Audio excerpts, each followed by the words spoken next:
Hello? Yes, this is the Falcon speaking. Oh, Nancy. I'm glad you called. You busy tonight? Oh, you are? All right, Angel. You know what that means. Anything that happens to me this evening will be a dead loss.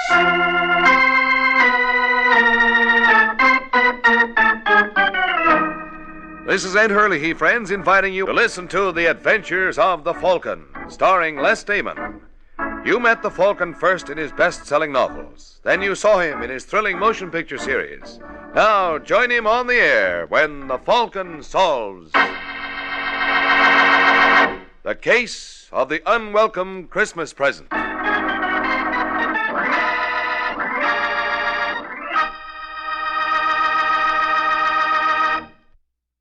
And now, the case of the unwelcome Christmas present.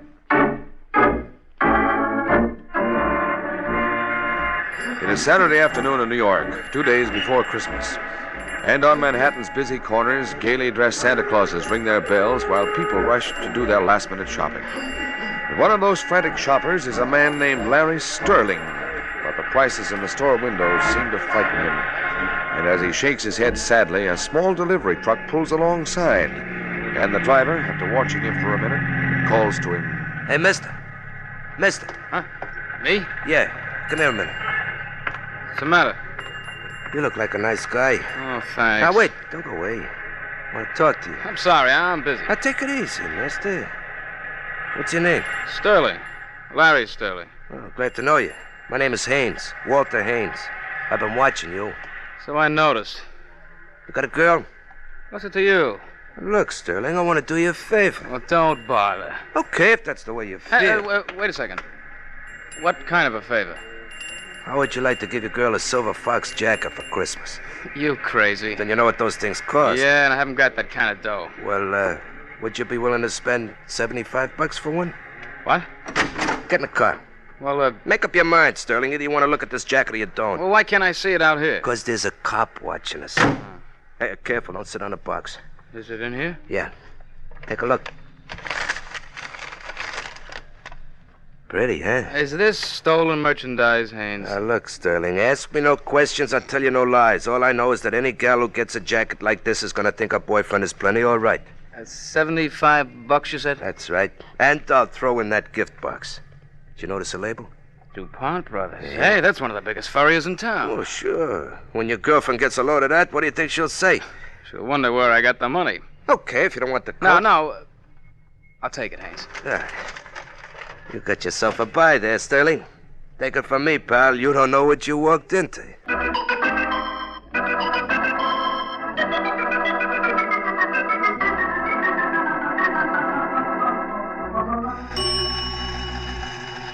Hey, you better fill up the tank, Joey. I'm going out again. Only sold one silver fox today. Think I'll have to try Lower Broadway. I wouldn't if I were you. Huh? Oh. Hello, Bonnie. Hello, Haynes. Where'd you drop from? Steve Ellis told me you kept your truck here. What's up? Mr. Raynaud is looking for you. Raynaud? Uh-huh. What for? Don't you know? No, what'd I do? It's what Raynaud thinks you didn't do. Oh, he's crazy. You want to tell him that? Oh, you know, there's no talking to him once he gets an idea in his head. Hey, Bonnie, what'll I do, huh? How would you like to hide out in my place? You mean you'd let me? Why not? Oh, but if Raynaud ever found out about this... Why should he? Well, somebody might rat. I'm not worried. Oh, I want you to know, Bonnie, I'll never forget you for this as long as I live. I know you mean well, darling. But if Mr. Raynaud ever discovers this little deceit, that's not saying very much, is it?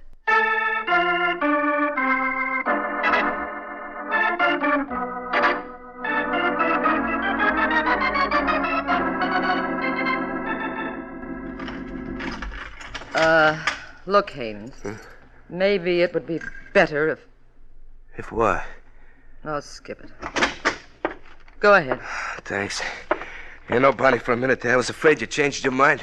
Oh, there's very little danger of that. Raynaud. I'm delighted you remember me. Oh, Bonnie, will you please shut the door? So it was a trap. Yes, but you're very lucky, Haynes. Not every rat is offered such attractive bait. That was a very fine piece of work, Bonnie. Listen, Reno, you promised me nothing would happen to him if I brought him here. Did I? Well, let's not worry about it, shall we? Oh, Haynes, I believe you know Leonard. Sure he does. We're old friends, aren't we, pal? Cut it out. Bonnie's right, Leonard. That's hardly the way to treat a guest. Really, Haynes, I'm so sorry about this. May I offer you something? No, I don't want anything. Well, that's where we differ. Because I do. 2 weeks ago, you received your usual consignment of fur jackets. One coat was different. Where is it? In my truck? Leonard, will you be good enough to check? Sure. Never mind. I've already looked. It isn't there. It ain't? No. Yeah. You know, it's something I must have sold it by mistake. Oh, you gotta believe me, Mr. Reno. Of course I do. Who was the lucky buyer? Well, that's just the trouble. I don't know his name. Leonard. I've been looking forward to this for a long time, Haynes. No. When I get through with you, your own mother won't know you. What was his name? I tell you, I don't know. Oh, for heaven's sake, Reno, keep Leonard away from him. He'll kill him. I hope not, Bonnie. But if he does, well, in our trade, death is always an occupational hazard. Carry on, Leonard.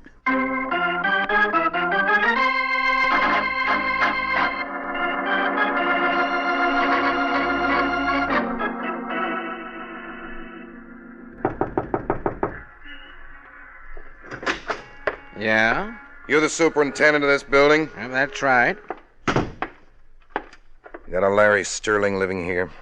Who? Come on, Pop, get with it. Larry Sterling, do you know him? Sure. What apartment does he live in? 3A. Thanks. But he ain't home now. He's not? Nope. Went out about 20 minutes ago. When does he due back? Didn't say. Well, how's about letting me wait for him? Well, help yourself. No, I mean in his apartment. In his apartment. Yeah. You got a pass key, haven't you? Oh. Sure. Well, suppose you let me borrow it. Oh, I couldn't do that. Why not? I'll make it worth your while. Did you use $10? Yeah. Well, all you gotta do is let me borrow your key. I know. Told you can't. Now, you don't understand, Pop. My name's Leonard. You see, I'm an old friend of Larry's. I want to surprise him. Yep. Sorry. All right. Then I'll tell you what I'll do. You still want to make that 10? And not if it's going No, to... forget the key. All I want to know is when Larry came home tonight, did he have a big package with him? Big package, eh? A package about this size. Why do you want to know? Now listen, you jerk. I'm asking the questions. Well, I don't have to answer And I them. say you do. Oh, you keep your hands to yourself. Good mind. Shut up! Just keep your trap shut. Oh, you think you're smart. Oh, you got me wrong, Pop. I don't want to hurt you. Now, why don't we forget this ever happened? You just get out of here. Okay, but if I was you, I wouldn't mention to Larry that anybody dropped around to see him. I want it to be a surprise. Yeah? Yeah. I'm going to be awful angry if you spoil it. Now, take care of yourself, Pop. I'd hate to drop around again to do it for you.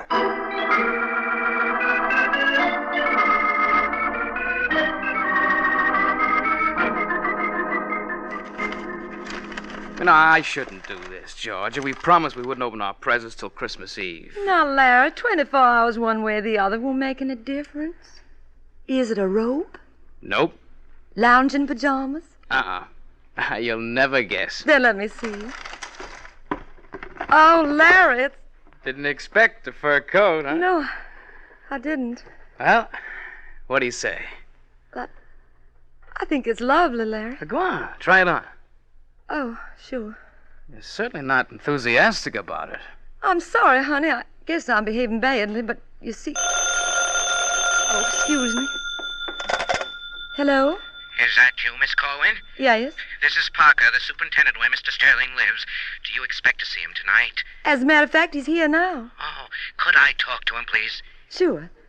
It's for you, Larry. Who is it? The superintendent of your building. It's funny. Hello. Hiya, Mr. Sterling. Well, what's the trouble, Pop? I just thought you ought to know something. A fellow was around here tonight asking questions about you. Who? He wouldn't give his name, but he wanted me to let him in your apartment. Huh? He was awful interested in that big box you brought home tonight. When I wouldn't tell him anything about it, he almost hit me. Oh, listen, Papa, are you sure he was after me? Positive. If I was you, Mr. Sterling, I'd be careful. Oh, yeah. Thanks a lot, Papa. I'll be seeing you. What's the trouble, Larry?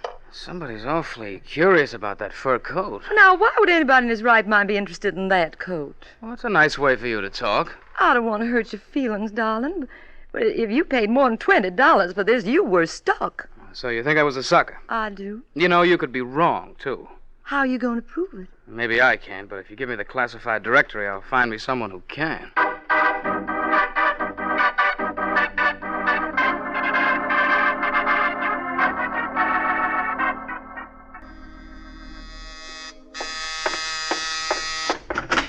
Yeah? Now, I don't know whether I've got the right party. What apartment do you want? 12A? This is it. Are you, Mike Waring, the Falcon? That's right. My name is Larry Sterling. I hate to bother you, Mr. Waring. Quite all right. Come in. Thank you. What's on your mind? Well, if you're not too busy, I'd like to talk to you. About what? This. Go on, open the box. Oh, it's a fur jacket. Yeah, I bought it this afternoon from a man named Walter Haynes. Well, how come it's sporting the DuPont Brothers label? This guy Haynes led me to believe it was stolen. Oh, the old racket, huh? Yeah, it was a new one on me. Well, what do you want me to do? Get your money back? No, I was a sucker, Mr. Waring, and I'm willing to take my loss. What's your problem? How much would you guess I paid for this coat? Oh, I don't know, $100? 75. But my girlfriend says it isn't worth 20. Well, Well, if this coat's worthless, why is somebody so anxious to get it from me? what do you mean? My superintendent told me several parties were making inquiries about me. Well, it doesn't mean anything. Funny they should all ask if I brought home a big, bulky box that looked like it might contain a fur jacket. Let me see that coat again. Well? Oh, it still looks like a skinned rabbit to me. But I've been wrong before. Let's see what the experts down at DuPont Brothers have to say.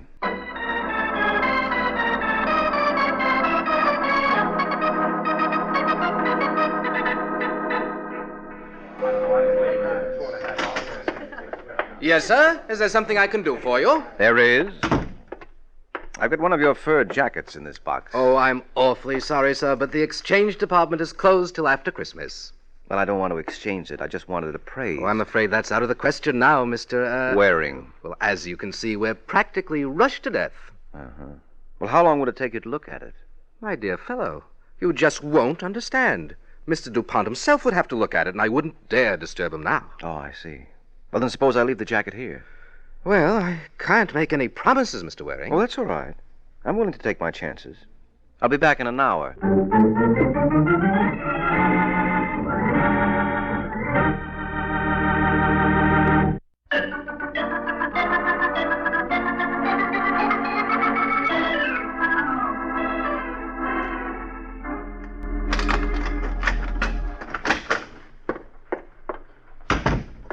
Hello. Huh? Oh, hello, a lady burglar. Hope I didn't startle you. Not particularly. Well, if I'm in your way, Oh, think nothing of it. You must be Mike Waring, also called the Falcon. I guess I must be. And you? You can call me Bonnie. Well, I'd like nothing better. A young man named Larry Sterling dropped in to see you about an hour ago. Oh, did he? Well, that's what I've been led to believe. How did you get in here? I could say the door was unlocked. Yes, you could, but I wouldn't necessarily have to believe you. In that case, you may as well know the truth. I used these. Oh, that's not nice, Bonnie. It's a penal offense. Oh, thinking of calling someone? Just the police? Now, let's not be hasty, shall we? Who are you? Oh, I'm terribly sorry. Mr. Waring, Mr. Raynaud. You'll forgive me for not shaking hands. Yes, I understand. That gun makes it rather awkward, doesn't it? Very. What do you want, Renaud? Didn't Bonnie explain? I didn't get very far. Mr. Waring, I have reason to believe that a young man named Larry Sterling left a fur jacket with you today. Why should he do that? Maybe he became suspicious. Maybe he had reason to be. Maybe. But that's hardly the point. Where is the coat, Mr. Waring? I haven't got it. I know. Bonnie and I were quite diligent in our search. Well, I hope you were careful in handling my shirts. You needn't worry about that. Well, then I haven't a care in the world. Not after you turn the coat over to us. I assume you can get it back at your convenience. Anytime? May I suggest there's no time like the present? And I'm afraid I can't agree with you, Renaud. My client bought that coat in good faith. In good faith? Yes, he gave $75 for it. I assure you, neither of you will lose by this transaction. Well, I don't know. His girlfriend was awfully crazy about it. Shall we say $1,000? Shall we say nuts? Mr. Waring, I refuse to argue. Suppose I send one of my agents around. He's much more persuasive than I am. Come, Bonnie. Hold it. Where do you think you're going? Home, naturally. Have you any objections? Yes, several. You're staying here till the police arrive. You're overlooking one thing, Mr. Waring. What, that gun? Uh-huh. Well, somehow I've got a feeling... Look out, Reno! You stupid, blundering fool! Your type can never let well enough alone.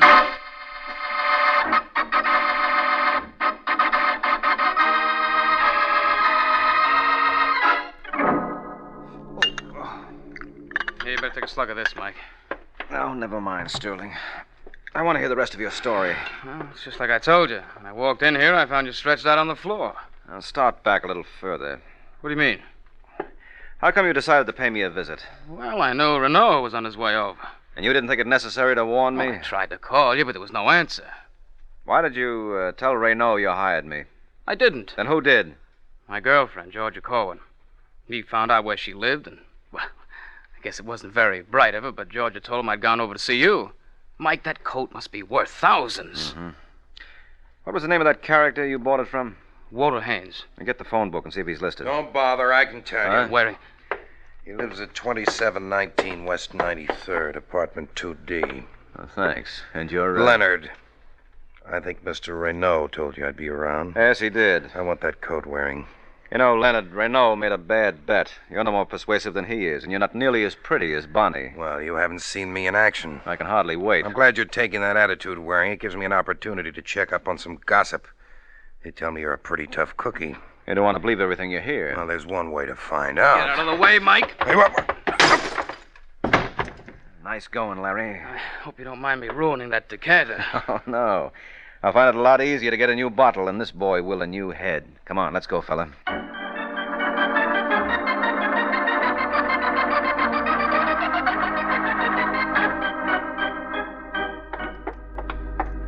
Apartment 2B. C, here we are. Are you sure this is the right place? The nameplate says Walter Harvey. That's probably an alias. Notice the initials are the same. Could be a coincidence. Yes, could be. But Leonard sounded as though he knew what he was... Uh-oh. What's the matter? Door's open.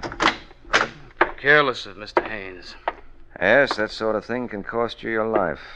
And in this case, it did. What? Isn't that a hand sticking out of that trunk? Yeah, I think so. Oh, no. Now, take it easy, Larry. Oh, look at his face. He was beaten to death, wasn't he? Yeah, that's a fairly safe assumption. Oh, poor Haynes. Mike, you gotta find out who did this. Why? Well, you can't let Renault get away with this. Look, maybe we ought to take this from the beginning. Who am I working for, anyway? I don't understand. You came to my apartment this evening with the yarn that Haynes had sold you a hot fur coat. Well, it's true. Then if you were stuck, why didn't you write the whole thing off? Why did you bring me into this? Well, I told you that. Don't you understand, Waring? That coat must be worth thousands. All right. Let's assume for the sake of argument it is. What does that mean to me? We'll split the money. What money? You admit the coat must be stolen? Well, maybe there's a reward.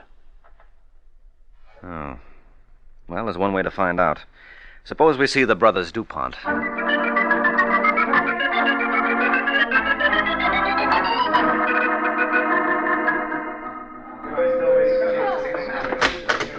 Yes, sir. Can I help you? I hope so. My name is Waring. I was in here a little earlier today. I left a coat to be appraised. Oh, yes, of course. I had Mr. DuPont look at it. Would you be good enough to identify your merchandise?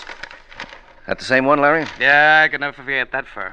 Well, what's the coat worth? Would you care to venture a guess? Well, judging by the trouble it's caused, I'd say 10,000. Oh, you're way off, sir. What did I tell you? 20? If I might be so bold, what'd you pay for this coat? Well, you can't judge by that. My friend got it at bargain rates. And he gave? Believe it or not, $75. Really? Uh-huh. Well, strictly entre nous, Mr. Waring, this is a very rare example of genus felidae. Ooh. English translation, please. Skinned alley cat. and as such, it isn't worth a dime.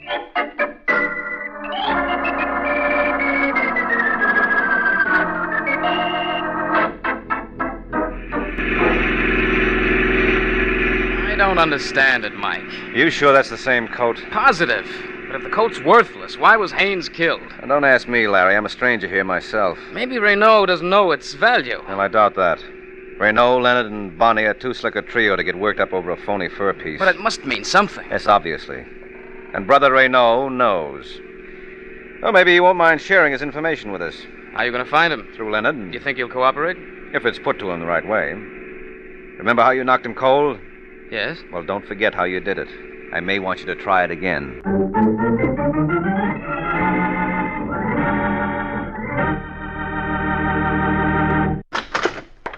He's still here, Mike. Right where you left him. Come on, Leonard, get up. Come on, palsy, you'll miss Santa Claus. Yes, but I won't miss you. Mike. Don't move, chum, or I'll let you have it from here.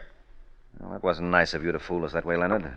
I would have sworn you hadn't moved an inch since we left. Now, don't feel too bad, Waring. I only moved 2. From here to where you left my gun and back. Where's the coat? Are you still harping on that? You're wasting your time. It's worthless. I don't mind. Hand it over. And if not... Don't be a sap, Waring. I'm not fussy. I'd just as soon take it over your dead body. I think he means that, Mike. Well, I don't. You're bluffing, Leonard. You shouldn't have called me, pal. Get down, Waring. Larry, you all right? Yeah, I think so. I didn't mean to frighten you folks. Oh, that's perfectly all right, friend. Another second and this Falcon would have been cold turkey. What about him? Well, he's dead. Well, to whom are we indebted? Yeah, who are you? What's the matter, Larry? Don't you know me? Mister, the way your face looks, I don't think your own mother would. Hey, buddy, you got a girl? Haynes. Sure. Mike, this is Walter Haynes. Wait a minute.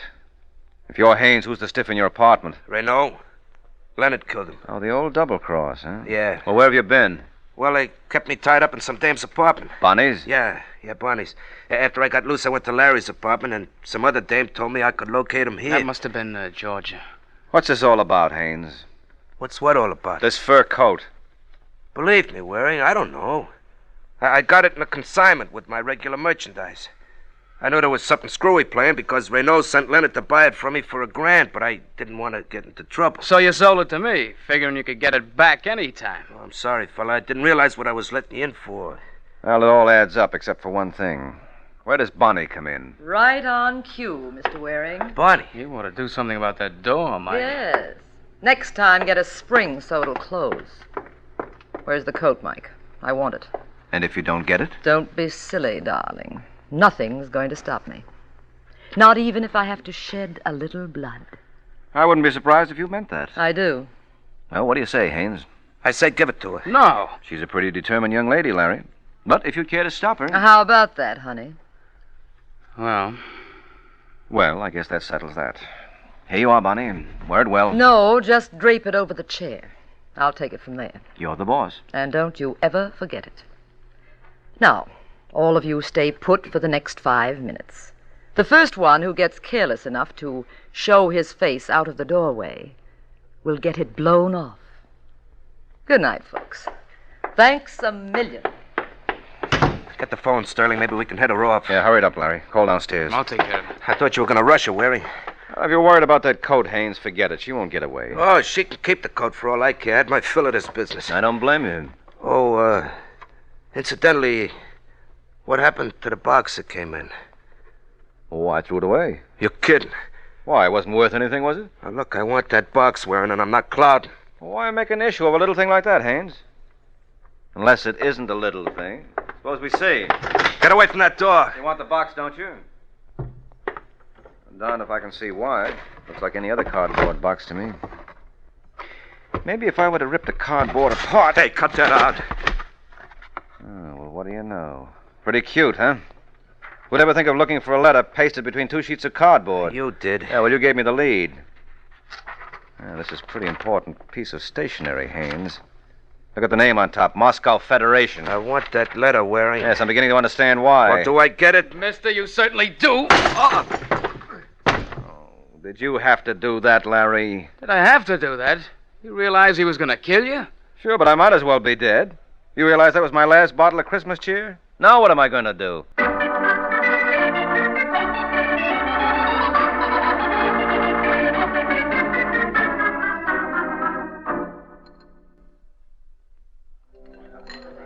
Waring, that was a real great job. Oh, thanks, Larry. Say, hadn't you better be running off to see your girl? No, not till I get the complete story on what happened from yesterday morning till last night. What was in that letter, anyway? Something the boys in the Department of Justice have been looking for a long time. You've heard of the international movement known as Moscow Federation? Yes, unfortunately. Well, that letter contained a complete list of outfits here and in South America that are cooperating with them. Well, how did it wind up in Haynes' hands? Renault had it originally. He was an agent for Moscow. He was told to contact these organizations and keep them in line. Oh, then Haynes was working for Renault. Yeah, sure. Peddling hot fur was a blind for the mob. He was Renault's boy until he realized what a wonderful source of blackmail that list was. So he got you to hold the list for him while he carried out his plan. He killed Renault and messed up his face so it would pass for his own. Well, where did Bonnie figure in this? Poor kid, she didn't even know the score. She thought the coat was the all-important thing. How did you know it wasn't? That appraisal gave me the tip-off. And the one thing we'd overlooked in the case was the box that came in. Well, what made you realize Haynes was the killer? It was a story he told. He claimed he was beaten up and kept a prisoner in Bonnie's place, and he came to my house right after he escaped and learned where you were. But when I asked him about the corpse in his own apartment, he wasn't even surprised. Right off the bat, he knew it was Renault. I guess that'll learn me. Well, thanks a lot, Mike. I'll be seeing you. Say, wait a minute. Where are you rushing off to? In case you've forgotten, this is the night before Christmas. My girlfriend Georgia must still be wondering what happened to me. Ah, yes, of course. But, what about you? Well, I guess this is my unlucky night. I don't have a date. On Christmas Eve? Mm-hmm. Isn't that irony for you? Me and Santa Claus are the only two guys in town who are left holding the bag.